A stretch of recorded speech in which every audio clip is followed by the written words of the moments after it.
तो समाज में आपकी इज्जत का क्या होगा? और फिर कहीं आपको मुझे पैदा करने पर शर्म महसूस ना हो, इसी डर से मैंने कभी कुछ बोला ही नहीं।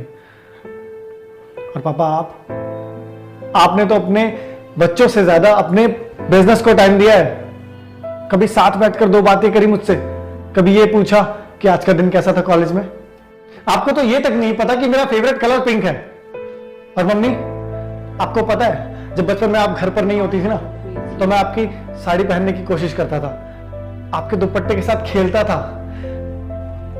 कभी जानने की कोशिश की कि हमेशा मेरी लड़कियां की फ्रेंड बनती थी, क्यों मुझे घर घर खेलना पसंद था।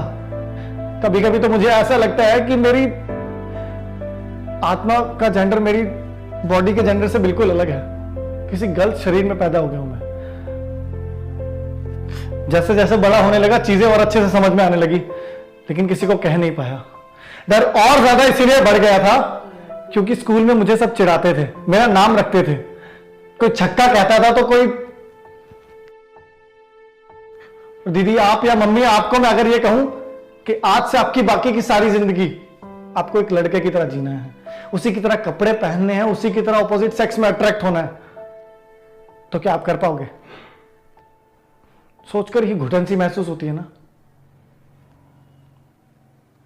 मुझे भी ऐसा ही लगता है। बचपन से लेकर आज तक हर दिन हर सेकंड मैं अपने ही आप को अपने ही शरीर में कैद पाता हूं, खुल के जी नहीं सकता, अपनी ही पहचान छुपाता हूं इसी वजह से कि कहीं आपका सर नीचा ना हो जाए। आपको क्या लगता है मैंने इस कैद से खुद को आजाद करने की कोशिश नहीं की होगी? रात रात भर मैं वॉशरूम में घंटों बैठा रहता था, हाथ में ब्लेड लिए कि बस अब और नहीं। लेकिन फिर पता नहीं कहां से मेरी आंखों के सामने आपका चेहरा आ जाता था, फिर से जीने का मन करता था मुझे। जीने की वही उम्मीद लेकर शिवम मेरी जिंदगी में आया। डैड, अगर आपके कहने पर मैंने किसी और से शादी भी कर ली ना वो खुश रहेगी ना मैं। एक साथ 2 जिंदगियां बर्बाद हो जाएगी।